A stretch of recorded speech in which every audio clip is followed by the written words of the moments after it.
The hushed conference room at the Georgetown Policy Institute suddenly erupted in gasps. Former Secretary of State Mike Pompeo, known for his staunch conservative positions, had just finished praising the legislative work of Democratic Congresswoman Jasmine Crockett. His words hung in the air like an unexpected thunderclap on a clear day. Congresswoman Crockett's approach to national security legislation shows remarkable insight, Pompeo said, his voice carrying clearly through the room. Her committee work demonstrates a level of detailed analysis I wish I'd seen more often during my time at State. The audience of policy experts and journalists exchanged stunned glances. For a moment, the partisan divide that had defined Washington seemed to vanish. But what happened next? Crockett's response from the other end of the panel table left even seasoned political reporters scrambling for their notepads. If you want to understand what caused this unprecedented moment of cross-party respect and how Crockett's powerful response changed the national conversation on bipartisanship, hit the like button and subscribe to our channel for more in-depth coverage of the pivotal moments shaping America's political landscape. To appreciate the extraordinary nature of this exchange, we need to understand the two remarkable individuals at its center and the heated political context that made their interaction so unexpected. Mike Pompeo has long been a significant figure in Republican politics. Born in California in 1963 and raised in Kansas, Pompeo graduated first in his class from West Point before serving as an Army officer. After his military service, he founded an aerospace company, entered politics, and rose quickly through the ranks of the Republican Party. Elected to Congress in 2010 as part of the Tea Party wave, Pompeo later served as CIA Director and then as Secretary of State. Throughout his career, Pompeo built a reputation as an unflinching conservative. He was known for his hawkish foreign policy positions, strong support for enhanced interrogation techniques, and vocal criticism of political opponents. His statements about Democrats were typically pointed and critical, particularly regarding national security matters. Pompeo represents the traditional security establishment within the Republican Party, explained Dr. Eleanor Winters, professor of political science at Georgetown University. He's always been deeply skeptical of progressive policies, especially when it comes to defense and foreign affairs. His criticism of Democrats has been a consistent feature of his political career. Across the political divide stood Congresswoman Jasmine Crockett, representing Texas's 30th congressional district. Crockett's path to Congress had been anything but conventional. Before entering politics, she established herself as a civil rights attorney handling high-profile cases throughout the South. Born to working-class parents, she worked her way through college and law school, developing first-hand understanding of the struggles facing everyday Americans. Since her election to Congress, Crockett had quickly gained a reputation as a progressive firebrand. Her impassioned speeches on voting rights, criminal justice reform, and economic inequality regularly went viral on social media. While respected for her legal acumen, she was also known for her direct, sometimes confrontational style when challenging conservative policies. What makes Congresswoman Crockett unique is her combination of substantive policy knowledge and authentic communication style, noted James Reynolds, a veteran congressional correspondent. She doesn't just make emotional appeals. She backs her arguments with detailed legal and historical analysis. The Georgetown Policy Forum brought these two political opposites together for a panel discussion on American security in a changing world. The event was expected to highlight their differences, not their common ground. Political analysts predicted a tense exchange of talking points, with each speaker appealing to their respective bases. What nobody anticipated was how a detailed piece of legislation would unexpectedly bridge the partisan gap. The Georgetown Policy Institute's main conference room was filled to capacity that morning. Security experts, journalists, students, and political staffers had come to witness what was billed as a spirited debate between opposing worldviews. The atmosphere was charged with anticipation as the moderator introduced the distinguished panel. The first hour proceeded predictably. Pompeo emphasized strength and traditional alliances, while Crockett focused on diplomatic engagement and addressing root causes of international conflicts. The discussion remained civil, but clearly divided along familiar partisan lines. The turning point came during a discussion about a recent intelligence funding bill. The moderator asked about amendments regarding oversight of intelligence gathering on American soil, a historically contentious issue between the parties. "I'd like to address something specific in Representative Crockett's recent committee work," Pompeo said, his tone shifting from the combative stance he'd maintained earlier. The audience tensed, expecting a pointed critique. Instead, Pompeo continued, the amendments to Section 702 that Congresswoman Crockett introduced showed remarkable attention to detail. She identified specific vulnerabilities in our intelligence gathering protocols that, quite frankly, needed addressing. A murmur of surprise rippled through the audience. Pompeo wasn't just being polite. He was specifically praising Crockett's technical expertise.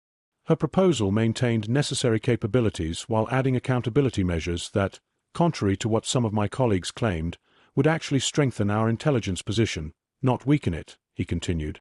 I've reviewed those provisions carefully, and they demonstrate the kind of nuanced understanding of security protocols that transcends partisan positioning. The moderator, momentarily flustered by this unexpected turn, asked Pompeo to elaborate. "Look, I've spent my career in national security," Pompeo explained, leaning forward. "I recognize solid work when I see it." The Congresswoman's amendment regarding judicial review of certain surveillance activities threads a needle that many have tried to thread and failed. It protects civil liberties without compromising operational effectiveness. That's no small accomplishment. As Pompeo spoke, cameras captured Crockett's expression transitioning from surprise to measured assessment. Unlike the theatrical shock that politicians often display for the cameras, hers was the careful consideration of someone re-evaluating an adversary. The moderator turned to Crockett. "Congresswoman, your response to Secretary Pompeo's comments?" Crockett paused deliberately before responding. "I appreciate the Secretary's observations," she began cautiously, "though I admit I'm surprised to hear them from someone who previously called similar proposals dangerous concessions to America's enemies." A tense silence fell over the room. Would this return to familiar partisan territory? "But perhaps this illustrates something important," Crockett continued. "When we actually examine the substance of policy, rather than filtering everything through partisan framing, we often find more common ground than the political environment suggests." She turned directly to Pompeo. "Secretary Pompeo, while we've been on opposite sides of many issues, I've always respected your attention to detail. The truth is, several of your own counterintelligence initiatives from 2018 influenced my thinking on these amendments. Good ideas don't belong exclusively to either party." Pompeo nodded appreciatively, clearly not having expected this acknowledgement. Crockett wasn't finished. "However," she added, her tone becoming more pointed, "this raises an important question. If we can agree on these substantive security matters when we're away from the cameras and the political pressure, why do these same issues become hopelessly polarized on the House floor?" The room grew quieter as she continued. "Last month, many of your former colleagues called me anti-American for proposing the very measures you're now praising. The partisan distortion machine transformed a technical improvement into an existential threat." Crockett's voice remained measured but took on greater intensity. "This isn't just hypocrisy. It's a fundamental threat to effective governance. Americans deserve a political conversation based on substance, not theatrics. They deserve representatives who evaluate ideas based on merit rather than party origin." The moderator attempted to intervene, but Crockett raised her hand slightly. "If I may finish my thought, because this is important." She turned back to Pompeo. "Secretary, your willingness to acknowledge good ideas regardless of source is refreshing. But it would have been more helpful while you were in office, when such acknowledgments might have fostered actual cooperation instead of endless obstruction." The audience seemed to hold its collective breath. Would Pompeo bristle at this direct challenge? Instead, he nodded slowly. "Fair point, Congresswoman. Though I might suggest the obstruction wasn't entirely one-sided." "It never is," Crockett acknowledged. "And that's precisely my point." For several moments, the partisan armor that typically defines Washington discourse had fallen away, revealing something rare in modern politics: a genuine exchange of ideas between opposing viewpoints. The remainder of the panel featured something equally rare: substantive debate over actual policy details rather than rehearsed talking points. When discussing counterterrorism funding, Pompeo acknowledged flaws in programs he once championed. When addressing diplomatic initiatives, Crockett conceded limitations in approaches she had previously defended unequivocally. As policy experts in the audience exchanged glances, there was a growing sense that they were witnessing something extraordinary, not because Pompeo and Crockett were suddenly agreeing on everything, but because they were demonstrating how democratic disagreement is supposed to function. The panel concluded with the moderator asking about prospects for bipartisan cooperation on national security. Limited but not impossible, Pompeo suggested, though the political incentives work against it. The question, Crockett added, is whether we value effective governance more than partisan advantage. History will judge us on that choice. As the formal discussion ended, photographers captured an image that would appear on news sites nationwide: Pompeo and Crockett continuing their conversation off-stage, clearly still engaged in substantive discussion despite their political differences. The aftermath of the Georgetown Forum unfolded rapidly. Within hours, video clips of the exchange between Pompeo and Crockett spread across social media platforms. News outlets initially focused on the novelty of the interaction. Former Trump secretary praises progressive Democrat, read the headlines. But something unexpected happened as the full video circulated. Rather than the exchange being reduced to a momentary political curiosity, it sparked a broader conversation about substantive policy discussion versus partisan performance. The day after the forum, Crockett appeared on Morning Policy, a political talk show with a reputation for substantive analysis. The host began by asking about her exchange with Pompeo. "What people are responding to isn't just that Secretary Pompeo and I found common ground," Crockett explained.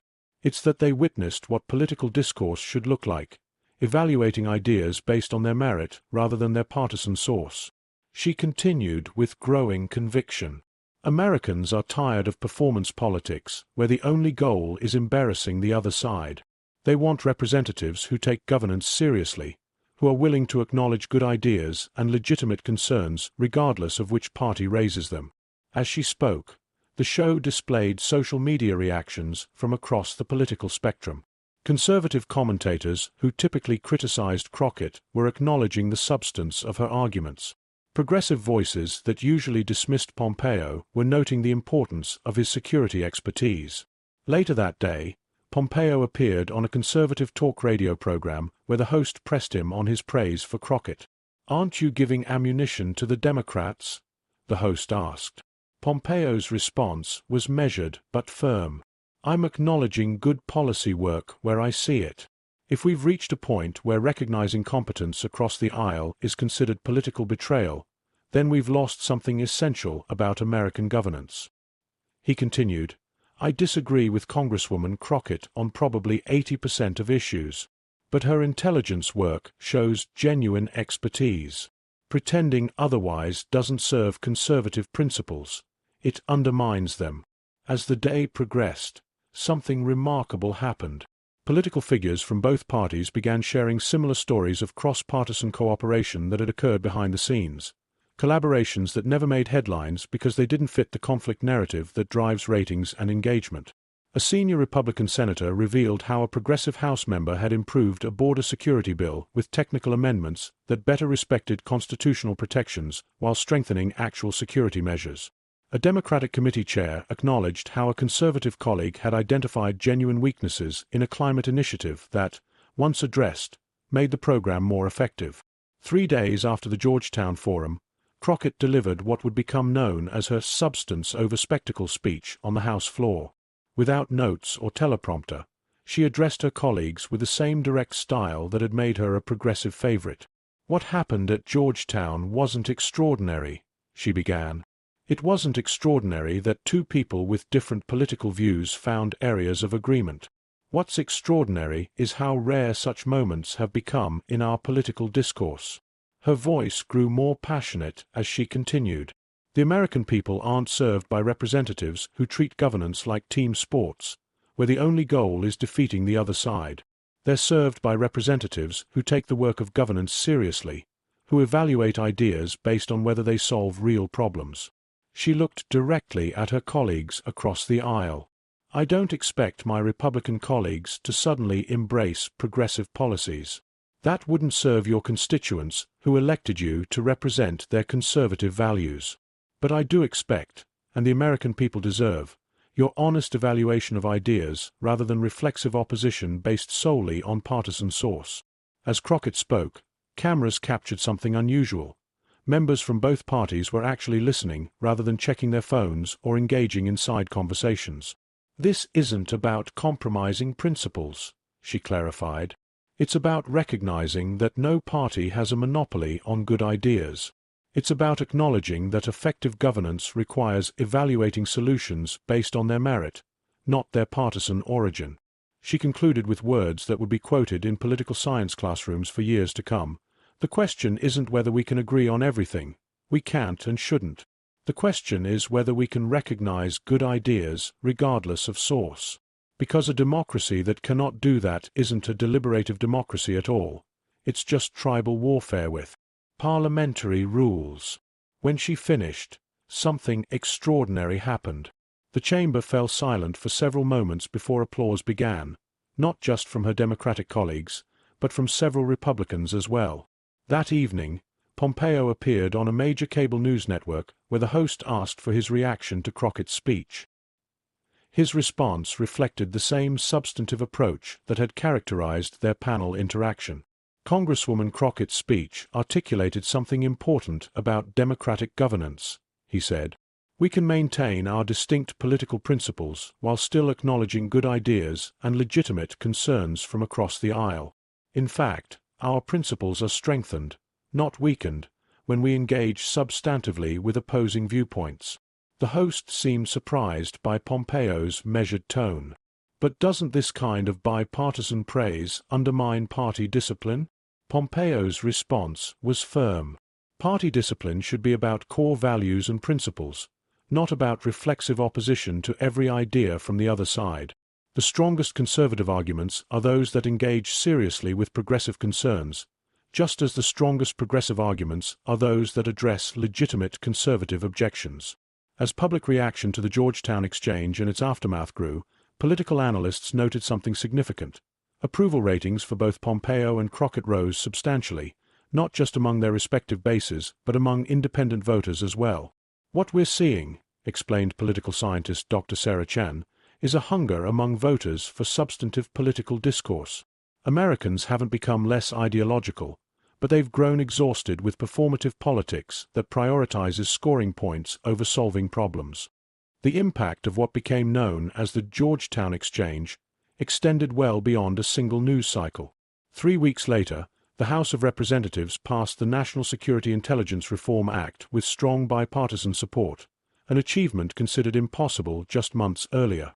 The bill incorporated elements from both conservative and progressive security frameworks, including several provisions originally introduced by Crockett and publicly endorsed by Pompeo. At the signing ceremony, President Harris acknowledged the unusual collaboration that had made the legislation possible. This bill represents what governance should look like in a healthy democracy, the thoughtful integration of diverse perspectives in service of the common good. Political commentators noted that the bill's passage marked a departure from the partisan gridlock that had characterized national security legislation for years. The Washington Post editorial board called it a rare moment of governance trumping partisanship. The Wall Street Journal described it as a template for effective legislation in a divided government. A segment on 60 Minutes featured interviews with staffers who had worked behind the scenes on the bill. "For years, we've been negotiating in the shadows," explained one veteran congressional aide. What changed was that Pompeo and Crockett made it acceptable to publicly acknowledge good ideas from across the aisle. They created space for substantive collaboration that was already happening quietly. For Crockett, the aftermath brought both new opportunities and challenges. Her national profile rose dramatically, with invitations to appear on political programs across the ideological spectrum. Progressive activists who had been among her strongest supporters were divided. Some praised her willingness to find common ground on national security, while others worried she was compromising core values. At a town hall in her district, Crockett faced pointed questions. "Aren't you just legitimizing conservative policies?" demanded one voter who identified herself as a long-time supporter. Crockett addressed these concerns directly. "Working across the aisle on issues where common ground exists doesn't mean abandoning our principles on issues where fundamental differences remain," she explained. "The provisions I supported strengthen oversight and accountability in our intelligence agencies, core progressive values.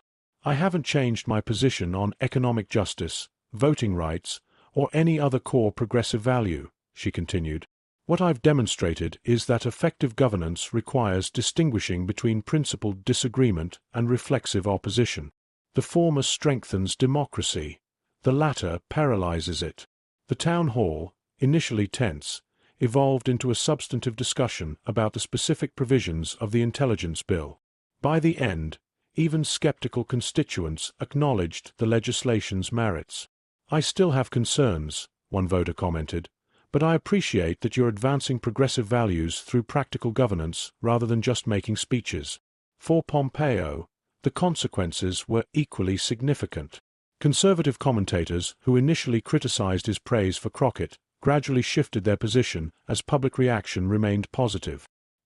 His willingness to acknowledge competence across the aisle enhanced his reputation as a serious policy thinker rather than diminishing his conservative credentials. During an interview on a conservative talk radio program, the host pressed Pompeo on whether his actions had betrayed conservative principles. His response resonated with listeners. "Conservative values aren't advanced by pretending that progressives never have good ideas. They're advanced by engaging substantively, acknowledging what works, and clearly articulating where and why conservative approaches offer better solutions. The strongest case for conservatism," he continued, "isn't made by demonizing the opposition. It's made by demonstrating that conservative principles produce better outcomes when applied to real-world problems." 6 months after the Georgetown Forum, Pompeo and Crockett participated in a series of public discussions titled "Principled Disagreement in a Democracy." These events, held at universities across the country, modeled substantive debate on divisive issues ranging from immigration to economic policy to foreign relations. At the University of Michigan, their discussion on immigration policy revealed stark philosophical differences, but also unexpected areas of agreement on border security technology and visa processing reforms. At Morehouse College, their debate on economic inequality featured fundamentally different approaches while acknowledging shared concerns about declining economic mobility. What made these discussions remarkable wasn't that Pompeo and Crockett suddenly agreed on everything. They didn't. Rather, it was their ability to identify the legitimate concerns underlying opposing positions while clearly articulating their different approaches to addressing those concerns. "What Pompeo and Crockett demonstrate isn't bipartisanship in the traditional sense," explained Dr. Jonathan Rivera, professor of political communication at Stanford. "They aren't meeting in the middle or compromising their values. They're showing that substantive engagement across difference is possible without abandoning principled positions." The impact extended beyond these two political figures. Congressional staff reported an increase in behind-the-scenes collaboration on technical aspects of legislation, even as public partisan disagreements on fundamental issues continued.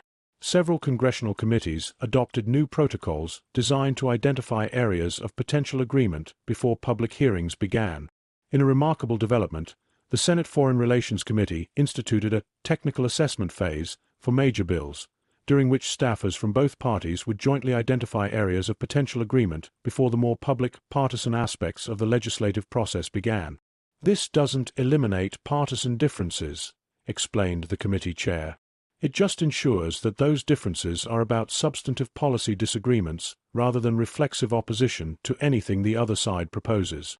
Media coverage of these developments was initially skeptical. "Is this the end of partisan politics?"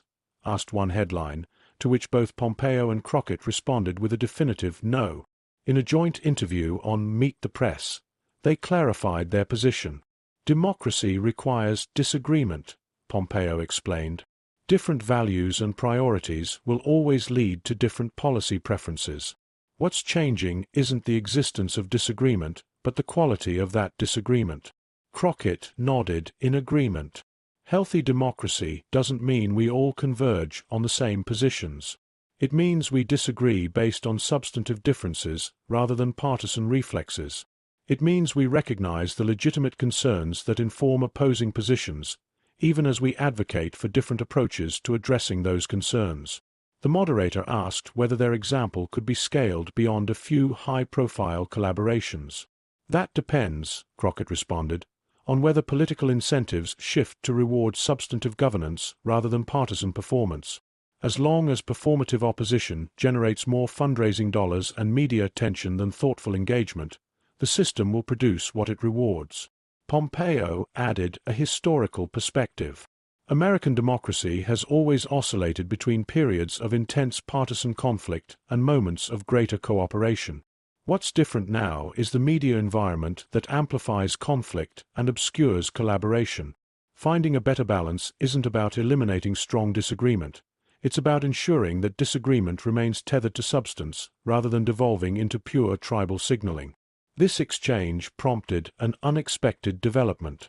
Several major donors from both parties formed a new organization called Democracy First that would specifically fund candidates who demonstrated substantive engagement with opposing viewpoints rather than relying on partisan attacks. Within 6 months, the organization had raised over $50 million to support candidates from both parties who demonstrated a commitment to substantive governance. "We're not looking for centrists," explained the organization's founder, a former tech executive. "We're looking for representatives who can articulate clear, principled positions while engaging substantively with opposing views. We want passionate advocates who understand that demonizing the opposition undermines democracy itself." The impact extended to everyday citizens as well. Community organizations across the country reported increased interest in deliberative democracy programs that brought together citizens with different political views for structured discussions about local issues. "People are hungry for political conversation that isn't just tribal warfare," explained Maria Rodriguez, who organized a series of community dialogues in Phoenix. The Pompeo-Crockett model showed that you can maintain strong principles while still engaging respectfully with people who disagree. 1 year after the Georgetown Forum, a Pew Research study found that 68% of Americans believed political discourse had become too focused on scoring partisan points rather than solving problems. The same study found strong support across party lines for politicians who acknowledge good ideas regardless of partisan source. Perhaps most significantly, voter attitudes began shifting in measurable ways. Polling data showed declining support for candidates who relied primarily on attacking the opposition, with voters increasingly favoring those who articulated substantive policy positions. Social media metrics showed higher engagement with content that explored complex policy issues rather than simply attacking political opponents. Several political campaigns adjusted their strategies in response. Rather than focusing exclusively on attacking opponents, candidates began highlighting specific policy proposals and explaining how those proposals addressed legitimate concerns raised by voters across the political spectrum. The Pompeo-Crockett effect, as political strategists began calling it, wasn't about eliminating partisan differences or promoting centrist policies. It was about changing how those differences were expressed and debated in the public sphere. Political scientists noted that what Pompeo and Crockett had demonstrated wasn't a new form of centrist politics, but rather a more substantive approach to articulating distinct political visions. "They've shown that the strongest advocacy for conservative or progressive principles comes not from dismissing opposing concerns but from addressing them directly," wrote Harvard political theorist Michael Sandel. When Pompeo acknowledges legitimate progressive concerns before explaining why conservative approaches offer better solutions, he makes a stronger case for conservatism, Sandel continued. Similarly, when Crockett engages seriously with conservative objections to progressive policies, she strengthens rather than weakens the progressive position. The Georgetown Exchange influenced political education as well. Universities across the country developed courses on substantive democratic deliberation that used the Pompeo-Crockett discussions as case studies. High school debate programs increasingly emphasized substantive engagement with opposing viewpoints rather than simply scoring rhetorical points. 2 years after their initial exchange, Pompeo and Crockett co-authored a book titled Principled Disagreement: Strengthening Democracy in Polarized Times. The book alternated chapters written by each author, demonstrating their different perspectives while modeling respectful engagement across those differences. At the book launch event, a journalist asked whether they considered themselves friends despite their political differences. Crockett's answer captured the nuance of their relationship. "We're not friends in the conventional sense. We have fundamentally different visions for America's future. But we share a commitment to democratic principles that transcends those differences." Pompeo nodded in agreement. "What we've demonstrated isn't about personal friendship. It's about maintaining institutional bonds that allow democracy to function despite deep disagreements. Those bonds don't require us to like each other or agree with each other. They require us to recognize each other's legitimacy as participants in democratic deliberation." For those who witnessed the original exchange at Georgetown, the lasting image wasn't of political opponents suddenly agreeing on everything. It was of two individuals with fundamentally different worldviews demonstrating what democratic deliberation should look like, a substantive exchange where ideas are evaluated on their merits rather than their partisan source. As former Supreme Court Justice Sandra Day O'Connor observed in a lecture reflecting on the impact of the Georgetown exchange, democracy doesn't require consensus on all issues. What it requires is a shared commitment to the process of reasoned deliberation, a willingness to engage seriously with opposing viewpoints rather than simply dismissing them as illegitimate because they come from the other side. What Pompeo and Crockett demonstrated, O'Connor continued, isn't a rejection of principled advocacy. It's a recognition that the strongest advocacy comes from engaging seriously with opposing concerns rather than simply dismissing them. Democracy depends not on agreement, but on a shared commitment to the democratic process itself. Senator John McCain's widow, Cindy McCain, established an annual Principled Disagreement Award that recognized political figures from both parties who demonstrated the ability to maintain strong principles while engaging substantively across partisan lines. At the inaugural ceremony, both Pompeo and Crockett were honored for initiating what McCain called a vital renewal of democratic deliberation. In classrooms around the country, the video of their Georgetown exchange became a teaching tool for civic education. Teachers used it to demonstrate that political disagreement, when grounded in mutual respect and substantive engagement, strengthens rather than weakens democratic governance. The legacy of that unexpected moment of cross-partisan respect continues to influence American political discourse, not because it eliminated principled disagreement, but because it demonstrated a more productive way to express that disagreement, one that serves democratic governance rather than undermining it. As political polarization continues to challenge democratic institutions, the Pompeo-Crockett model offers a template not for eliminating political differences, but for ensuring that those differences are expressed in ways that strengthen rather than erode democratic governance. If this story of principled engagement across political differences moved you, please take a moment to like and subscribe to our channel. We're dedicated to bringing you thoughtful coverage of the moments that shape our political landscape, beyond the superficial conflicts that dominate daily headlines. Share this video with friends and family who might appreciate a reminder that even in polarized times, substantive political discourse remains possible when leaders prioritize governance over partisan advantage.